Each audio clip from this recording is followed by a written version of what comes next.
고린도전서 8장 1절부터 13절까지의 말씀입니다.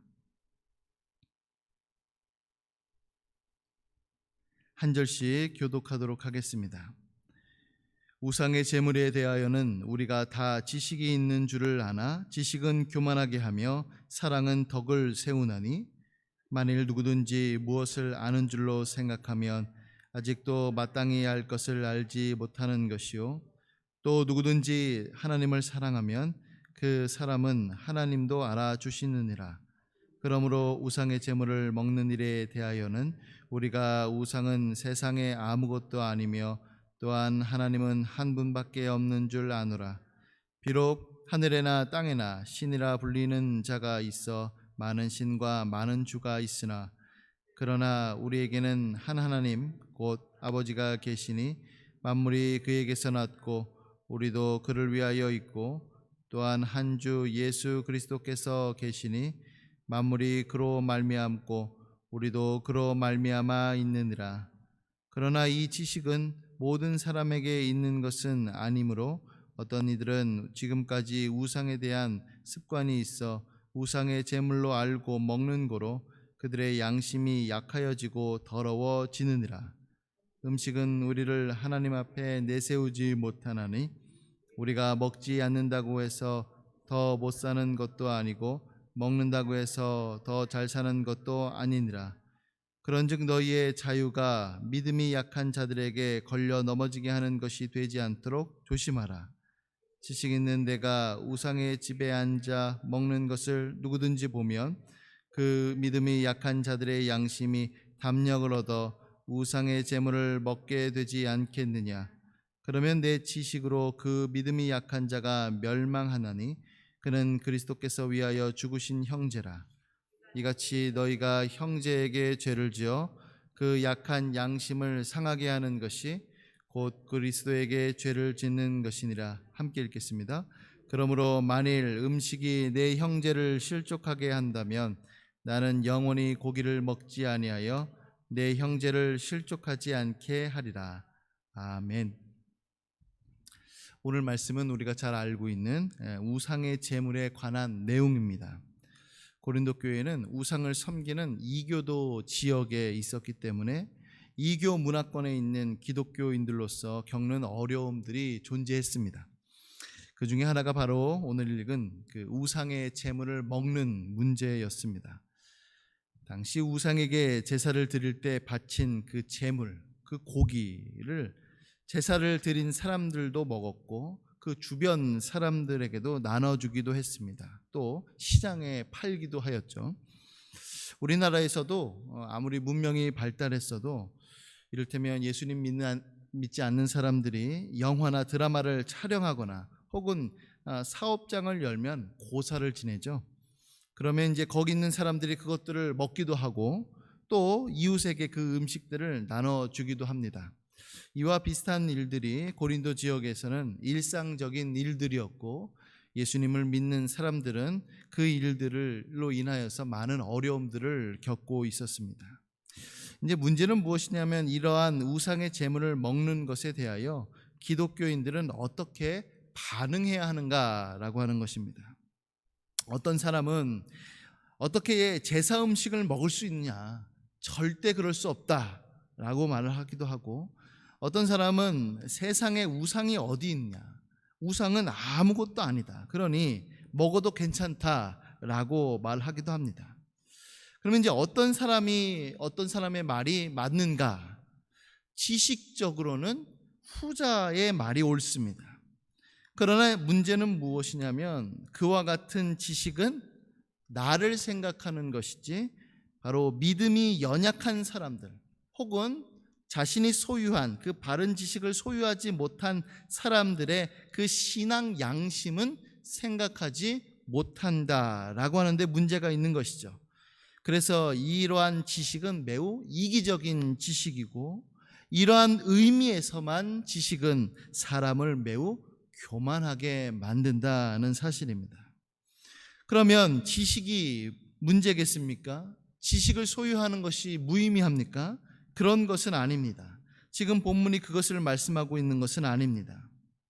가끔 이 본문 말씀을 가지고 지식은 교만하게 만드는 것이니 성경 공부 같은 것들은 할 필요 없다라고 말씀하는 경우들도 종종 있는데, 이것은 어떤 한쪽 극단으로 치우치는 경우입니다. 바로 타인을 생각하지 못하는, 나만 생각하는 그 지식을 소유할 때에 문제가 되는 것이죠. 이타적이지 않는 그 지식은 사람을 교만하게 만드는 것입니다. 그러나 반대로 사랑을 포함하고 있는 지식은 오히려 교회의 덕을 세웁니다. 그래서 이와 같은 지식을 우리는 참된 지식이라고 얘기들 합니다. 하나님을 아는 지식, 그리스도를 아는 그 지식이 바로 이러한 참된 지식을 의미하는 것이죠. 대표적인 것이 바로 하나님의 사랑입니다. 하나님께서는 죄인을 향한 그 사랑을 보여주시기 위하여서 예수님을 보내주셨습니다.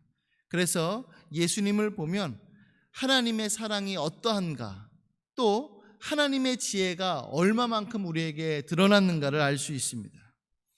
하나님께서는 죄인인 우리를 사랑하셨습니다. 그래서 죄인인 우리를 구원하시기 위하여 자신의 지식과 지혜와 능력을 총동원하셨습니다. 사람의 죄를 사람이 감당할 수 없게 되자 바로 하나님이신 예수님을 보내셨습니다. 죄인이 죄인을 구원할 수 없으니 예수님께서 보통 출생법으로 출생하신 것이 아니라 성령으로 잉태되어 태어나셔서 죄가 없이 태어나셨습니다. 사람은 하나님의 모든 율법을 지킬 수가 없었습니다. 그러니 입법자이신 예수님께서 친히 율법을 지키시는 분으로 오셔서 모든 율법을 지키시고 의를 이루셨습니다. 죄의 짐을 사람이 지지 않도록 하시기 위하여 예수님께서 대리속죄를 치르셨고, 하나님과 사람 사이에 교제할 수 없으니 참 하나님이시며 참 사람이신 예수님께서 친히 중보자가 되셔서 하나님과 우리 사이를 연결해 주셨습니다. 이 모든 것들이 하나님의 지혜입니다. 그러나 이 모든 것들은 인간을 구원하시려는 하나님의 그 사랑에서 기인한 것입니다. 즉 하나님의 지혜는 하나님의 그 사랑과 매우 밀접하게 연결되어 있는 것입니다. 사랑하는 성도 여러분, 우리가 잘 알고 있는 그 궤도 루팡과 셜록 홈즈의 차이가 무엇입니까? 바로 한 명은 그 천부적인 재능을 가지고 악한 데에 사용했습니다. 그러나 반대로 다른 한 사람은 그 천부적인 재능을 가지고 정의를 위하여서 사용하였습니다. 지식, 재능, 능력, 이것은 매우 중요합니다. 그러나 그것만 있으면 반쪽짜리죠. 지식을 바르게 사용할 줄 아는 의로움이 있어야 되고, 재능을 선하게 사용할 줄 아는 그 착함이 있어야 되며, 능력을 귀하게 사용할 줄 아는 그 사랑의 마음이 있어야 될 줄로 믿습니다. 이 양쪽이 균형을 이루어야지만 그 지식이 바로 참되게 사용되는 것입니다. 사랑하는 성도 여러분, 하나님께서 여러분들에게 무엇을 주셨습니까? 지식을 주셨습니까? 재능을 주셨습니까? 아니면 부나 권력을 주셨습니까? 주님께서 주신 그 은사를 가지고 몸된 교회와 성도들을 섬기실 때에 사랑으로 섬기시기를 바랍니다.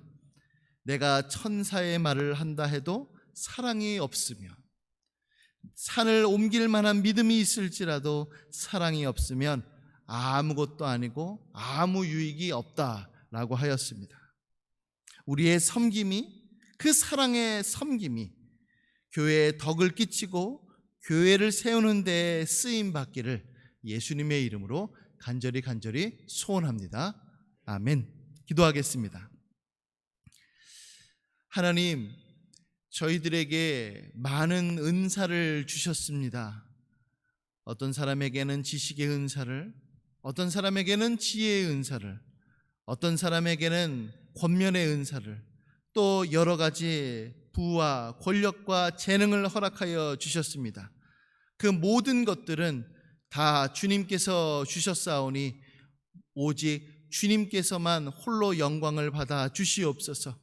또한 그것이 교회를 위하여 또 세상을 향하여서 쓰임받기를 소원합니다.